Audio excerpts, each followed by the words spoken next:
देखिए बच्चों, एक्सरसाइज 13.1 का question number 7, determine P E upon F. Two coins are tossed once. Two coins toss करते हैं एक बार।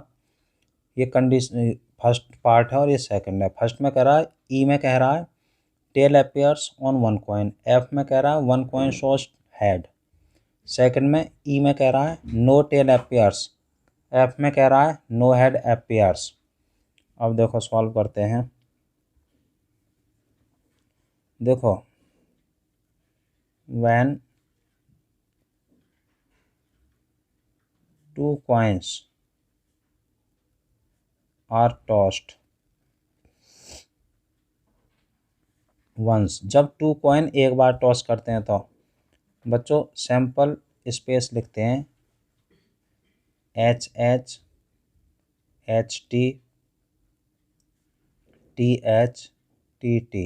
हो सकता है दोनों कॉइन पे हेड आ जाए, या पहले पे हेड दूसरे पे टेल, या पहले पे टेल दूसरे पे हेड, या फर्स्ट पे दोनों पे टेल टेल भी आ सकता है बच्चों। ये हो गया टेल टेल TT। 4 कंडीशंस बन गई। टोटल सैंपल पॉइंट्स हो गए 4। NS number of sample points. अब देखो फर्स्ट पार्ट, ई में कह रहा है tail appears on one coin. एक कॉइन पे टेल आना चाहिए, तो देखो HT TH, एक कॉइन पे टेल आ रहा है, इस पे भी। और देखो एफ में क्या कहता है, एफ में कह रहा है वन कॉइन शोज हेड। एक कॉइन पे हेड आना चाहिए, तो देखो यही हो गया HT TH।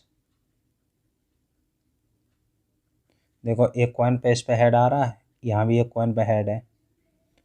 अब ई इंटरसेक्शन एफ निकाल लो common.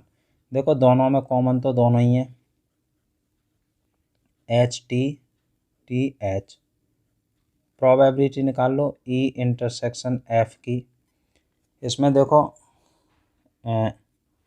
Probability E intersection F में 1 2 दो सैंपल पॉइंट्स हैं, और टोटल सैंपल पॉइंट्स कितने हैं 4, तो 2/4 आ गया। ऐसे ही एफ की प्रोबेबिलिटी, इसमें भी 2 ही हैं सैंपल पॉइंट्स, तो 2 में total number of sample points 4। अब बच्चों पी ई अपॉन एफ, इसका फॉर्मूला होता है P E intersection F upon में पी एफ। जो फॉर्मूले में वैल्यू की ज़रूरत होती है वही वैल्यू हम निकालते हैं। फॉर्मूले से हमें पता था ई इंटरसेक्शन एफ की प्रोबेबिलिटी निकालनी है और एफ की प्रोबेबिलिटी निकालनी है, इसलिए दोनों निकाल लिए।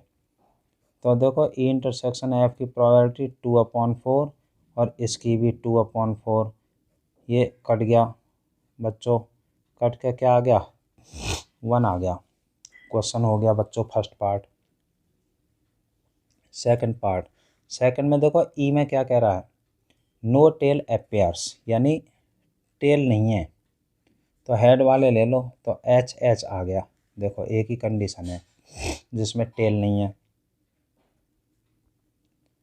और एफ में क्या कह रहा है, नो हेड अपीयर्स, तो इसमें TT आ जाएगा, यानी हेड नहीं होना चाहिए। अब बच्चों E intersection F, E intersection F यानी दोनों में कोई कॉमन है ही नहीं, तो क्या लिखेंगे फाई। फाई मतलब एम्प्टी। तो देखो अब प्रोबेबिलिटी निकालेंगे ई इंटरसेक्शन एफ की।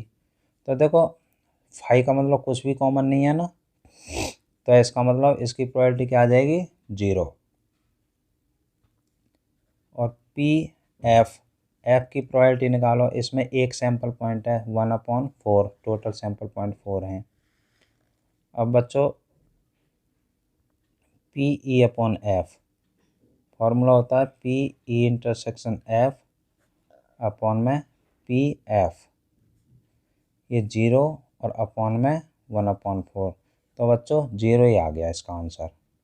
फर्स्ट पार्ट का 1 आ गया, इसका आ गया 0। जो एम्प्टी होता है फाई की प्रोबेबिलिटी 0 होती है। ठीक है, क्वेश्चन इज कंप्लीटेड।